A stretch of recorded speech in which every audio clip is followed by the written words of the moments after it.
fall movie season is here, and due to everything going on with Hollywood, with the ongoing writers and actors strikes, there is confusion on what is and what isn't releasing. We've had major titles like Dune Part 2 pushed back to 2024. We may still find out that some of these movies are going to end up getting pushed. At this moment, all of these have releases planned for 2023, so we're going to talk about them. It's going to be pretty rapid fire. We're going to go 23 to 1. Starting off this list at number 23, I have The Boy and the Heron, which is Miyazaki's newest anime film coming out of Japan. I haven't seen this film, nor have I heard anything about it. I am simply putting this film on because I know this film did premiere this summer, and I believe it will be having its premiere in America at these upcoming festivals, including TIFF, and I believe Telluride as well. This is Miyazaki. We know what he is capable of. While I am not the biggest fan of anime, I will give this film a chance, thus deserving a spot on this list. There is one film where I will fully give them credit. I did not think it would make this list. I find the trailer charming, and I think that's largely due to its youngest performer. I'm going to put the film The Marvels on this list. I think Nia DaCosta, who's directing this film, is a quite talented director, and I'm hoping she is able to infuse personality and fun to this series, where I like the first installment, but I think it definitely could be key for a refresh. So I'm hoping that The Marvels may prove to be far more fun and successful than its predecessors. Coming in at number 21, I have a film that is directed and written by the person who wrote the film Sing Street. That is Flora and Son, which will star Joseph Gordon-Levitt and follows a single mother trying to make amends with her estranged son. This film premiered at Sundance earlier this year while I was at the festival. I did not get a chance to check it out, but I've heard nothing but rave reviews. I've heard it's an extremely emotionally heartfelt movie. I like Joseph Gordon-Levitt. I think he is right for a role like this. Thus, I am going to give this film a chance, and that's why it is number 21 on this list. Coming in at number 20 on this list, I have Done Money, which stars Paul Dano, Seth Rogen, Nick Offerman. This is about the GameStop Reddit fiasco from a few years ago. This trailer looked funny. I'm just a little nervous if this is going to be a Big Short ripoff and it's not going to really have its own style or say. However, it's Paul Dano in a movie. I will always give that the benefit of the doubt. That's why it's coming in at number 20.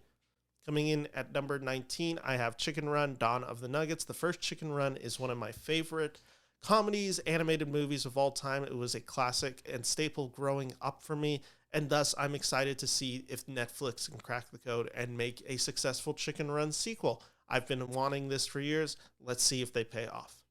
Coming in at number 18, I have The Iron Claw, which stars Zac Efron. It is an A24 production, and it follows the Von Erich family, who becomes a dynasty of professional wrestlers in the 1980s.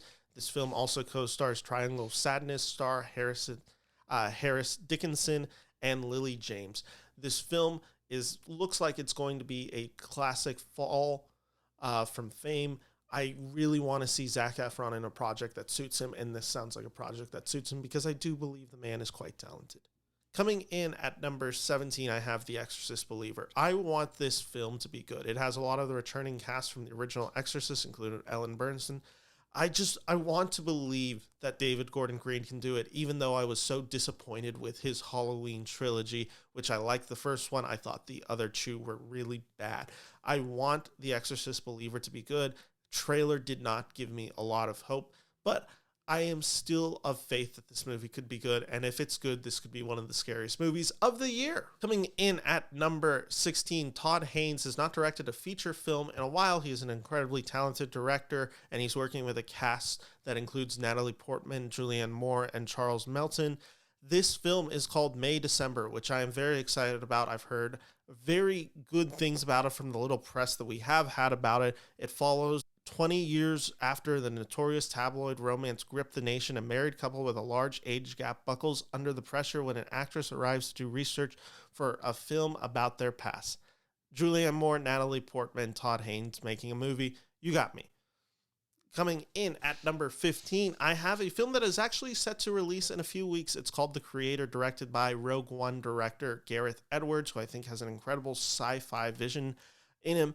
It stars John David Washington. It is the fight against AI. This looks like it could be a new, exciting entry into the sci-fi thriller genre. Thus, I really want this film to be successful. If the trailer is any indication, this movie could be special, and thus I am betting on it to be good, and I hope it is good. Coming in at number 14, I have Zack Snyder's Rebel Moon. This is Zack Snyder doing Star Wars. That's what the trailer sells, and if that's what the movie really is, then yes, I am intrigued, and I will definitely be seeing this movie. That's why it's coming in at number 14 on this list. Number 13, this is a dumb pick. This is a personal pick. However, I'm going with it because this is my own personal list.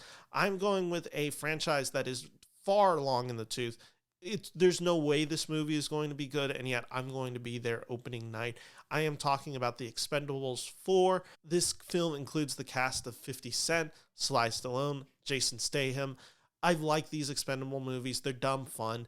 I'm hoping that this film follows that footstep. Is it going to be good? Of course not. Am I going to watch it? Of course I am, and that's why I am anticipating this release.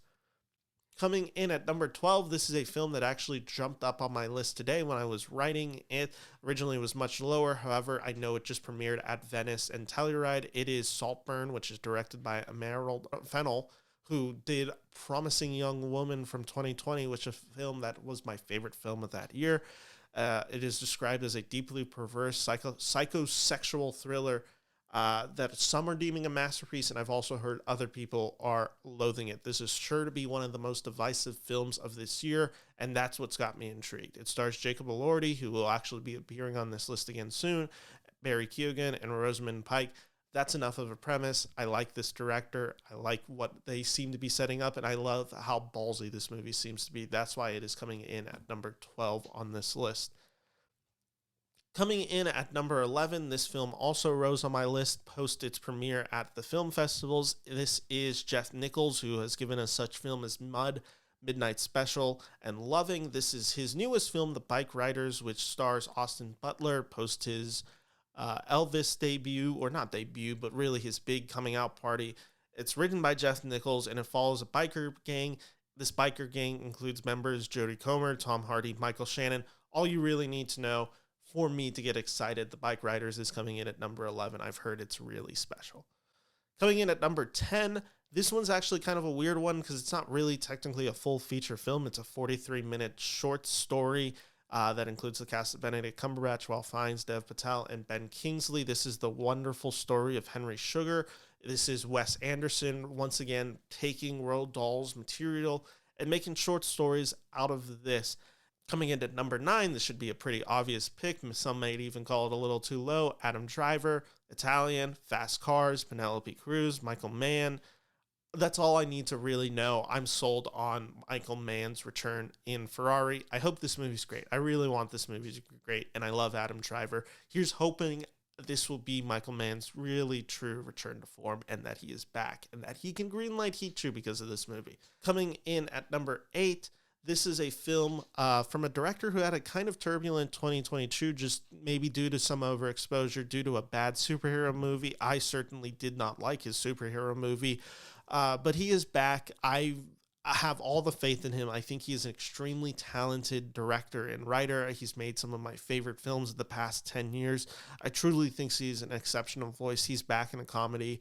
This time it is a soccer biographical comedy that follows the American Samoa team to qualifications for the 2014 FIFA World Cup. This is Taika Waititi's Next Goal Wins. I will always be a fan of Taika until he proves me wrong. And Jojo Rabbit, What We Do in the Shadows, Thor Ragnarok, boy, a lot of those films have really become some of my favorite go-to films. And that's why I believe in Taika, and that's why it's making it on this list.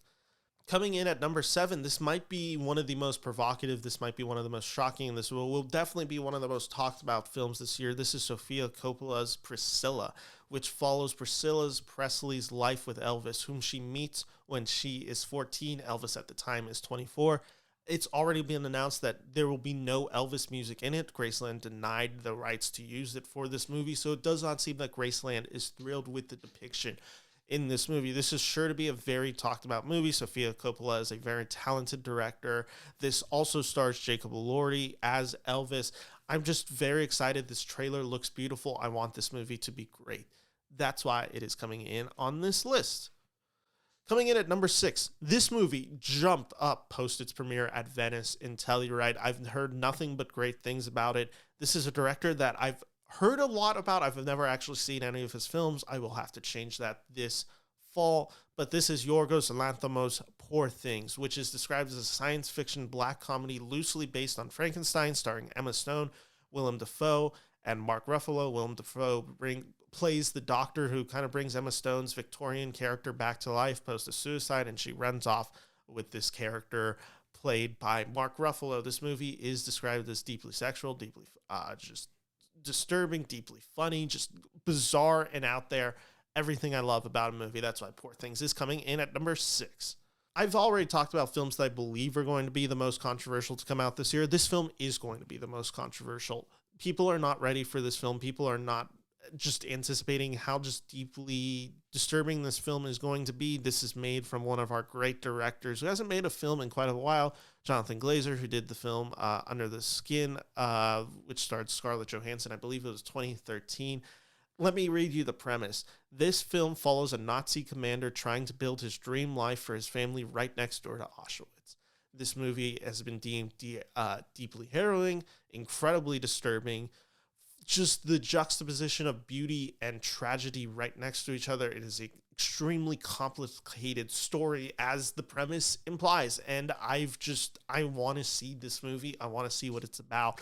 And yes, I am not excited for the think pieces that are going to come out about this movie for months and months. Coming in at number 4, I should just take a moment to acknowledge Dune Part 2 was at my number 4 spot when it was originally slated to release this year. Of course, getting kicked back, that means everything rose up. So this used to be my number 5. It got bumped up to my number 4 post Dune Part 2 moving, and that is Maestro, which is the Leonard Bernstein biography being released by Bradley Cooper. Bradley Cooper gave us one of the best films of 2018 in A Star Is Born. I think he's an incredibly talented director, and by all accounts, he pulled it off again in Maestro. This film is also produced by Steven Spielberg and Martin Scorsese and Bradley Cooper. It follows the famed composer Bernstein. It stars Carey Mulligan, who I've heard is absolutely outstanding in Maestro. Bradley Cooper as the conductor himself. It's a love story. It's a biography. It's everything that you'd want in one of these movies. I just am so deeply excited for this, and I think Bradley Cooper, I just want to see what his sophomore effort brings. Coming in at number 3, I have David Fincher's The Killer. David Fincher is one of my favorite directors. Michael Fassbender playing an assassin. Something goes wrong. Bloody, violent, comedic. I'm all in. It's David Fincher. I will never not be fully in on one of his movies. This sounds like a true return to form for him. I've heard it's kind of like an encompassing picture of the past 20 years of his career.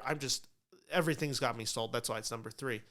Coming in at number 2, I did not think this film was going to make it this high. I saw the trailer in IMAX. I'm like, yep, it's making it this high. This comes from one of our most esteemed directors, one of our best actors, one of our best actresses.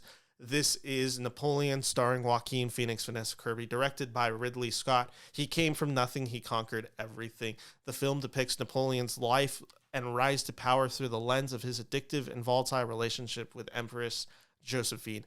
I'm all in. This trailer is incredible. I really want to see this movie. Coming in at number 1, to anyone who's followed this channel, it's quite clear what my number 1 is. It's very obvious, and I am very, very deeply excited to be seeing this film in about a month. This is Martin Scorsese's Killers of the Flower Moon. Need any reason to get excited for this movie? Well, here's the cast. Leonardo DiCaprio, Clemens, Gladstone, Lily Gladstone, De Niro, Brendan Fraser. This movie is about the crimes that take place against the Oshab tribe in the 1920s. It kind of also highlights the rise of the FBI. It's Martin Scorsese, our best living director. How can I not have this into my number 1? This movie is going to be, by all accounts, incredible, and I'm looking forward to it. And I will always anticipate a Martin Scorsese film. Thank you all for watching this list. If you like this list, please let me know. If there's other films you'd have on, please let me know in the comments.